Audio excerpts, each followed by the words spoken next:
Big boss ശരിക്കും scripted തന്നെയാണോ? എന്താണ് ബിഗ് ബോസിന് അനുമോളോട് ഇത്ര ദേഷ്യം? നമുക്ക് നേരെ വീഡിയോയിലോട്ട് പോകാം. വീഡിയോയിൽ സബ്സ്ക്രൈബ് ചെയ്ത് കാണുകയാണെങ്കിൽ സബ്സ്ക്രൈബ് ചെയ്യണേ. തൊട്ടടുത്തുള്ള ബെല്ലൈക്കണും കൂടെ എനേബിൾ ചെയ്തെന്ന് വെച്ചാൽ ഞാനിടുന്ന വീഡിയോസ് നോട്ടിഫിക്കേഷനൊക്കെ നിങ്ങൾക്ക് പെട്ടെന്ന് കിട്ടുന്നതായിരിക്കും.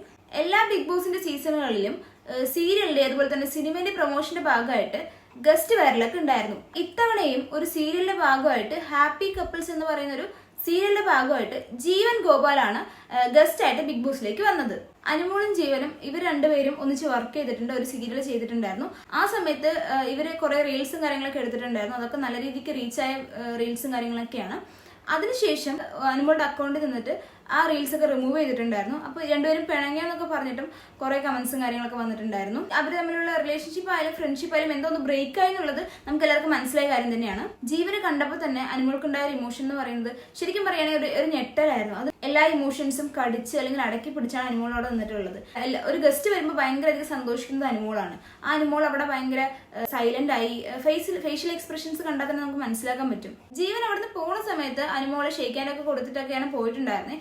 അതിനുശേഷം അനുമോൾ നേരെ ഡ്രസ്സിംഗ് റൂമിലേക്ക് പോയിട്ട് ആദിലോട് നൂറയോടൊക്കെ പറയുന്നുണ്ടായിരുന്നു, എന്നെ മരണത്തിലേക്ക് തള്ളിവിട്ട അല്ലെങ്കിൽ മരണത്തിലേക്ക് പറഞ്ഞു വിട്ട ഒരാളാണ്, ജീവിതത്തിൽ ഒരിക്കലും വീണ്ടും കാണരുത് എന്നൊരാഗ്രഹിച്ച ഒരാളാണ് എന്റെ കയ്യിൽ നിന്ന് പോയത് എന്നുള്ള രീതിക്ക് അനുമോൾ പറയുന്നുണ്ടായിരുന്നു.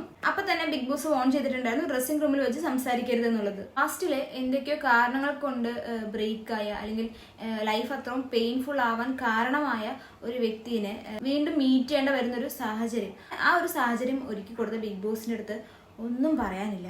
ലൈഫിൽ അതൊരു ഭയങ്കര നിസ്സഹായ അവസ്ഥയാണ്, ഭയങ്കര ഹാർഡ് ടൈമാണ്. വീണ്ടും അവരെ ഫേസ് ചെയ്യുക, വീണ്ടും അത് കുറച്ച് സമയമാണെങ്കിൽ പോലും അവരടുത്ത് അത് അവരെ ഫേസ് ടു ഫേസ് അത് ഫേസ് ചെയ്യുക എന്നുള്ളത് ഭയങ്കര ഹാർഡായിട്ടൊരു കാര്യമാണ്. നമ്മൾ ഇത്രയും ദിവസം കണ്ട അനുഭവമല്ല അവിടെ ഉണ്ടായിരുന്നത്. ഒരാളുടെ പേഴ്സണൽ ലൈഫ് വെച്ച് കളിക്കുക അല്ലെങ്കിൽ ഒരാളെ മാനസികമായിട്ട് ഇത്രയും തളർത്തുക എന്നൊക്കെ പറയുന്നത് അത് ബിഗ് ബോസ് പോലുള്ള ഒരു ഷോയിൽ നിന്നാകുമ്പോൾ അത് ഭയങ്കര മോശമായി പോയി. അനുമോളെ ഇങ്ങനെ ഒരു ട്രോമയിലാക്കിയിട്ട് ഇനി ബാക്കിയുള്ള ഡേയ്സ് മൊത്തം ആക്റ്റീവായിട്ട് ടാസ്ക് കാര്യങ്ങളൊക്കെ ചെയ്യണം എന്ന് പറയുന്നത് അനുമോളെ കൊണ്ട് അത് പറ്റില്ല എന്ന് ബിഗ് ബോസ് നന്നായിട്ട് അറിയാം. അത് പൊട്ടിക്കരയാനോ അല്ലെങ്കിൽ ഇതൊന്ന് ഷെയർ ചെയ്യാനോ അവിടെ അനുമോൾക്ക് ആരുമില്ല. ഇത്രയും ക്യാമറകളുടെ ഫ്രണ്ടിൽ ഒരാളോട് ഈ കാര്യങ്ങൾ ഷെയർ ചെയ്യാനോ പറ്റാത്തൊരു സാഹചര്യത്തിലാണ് അനുമോൾ നിന്നത്.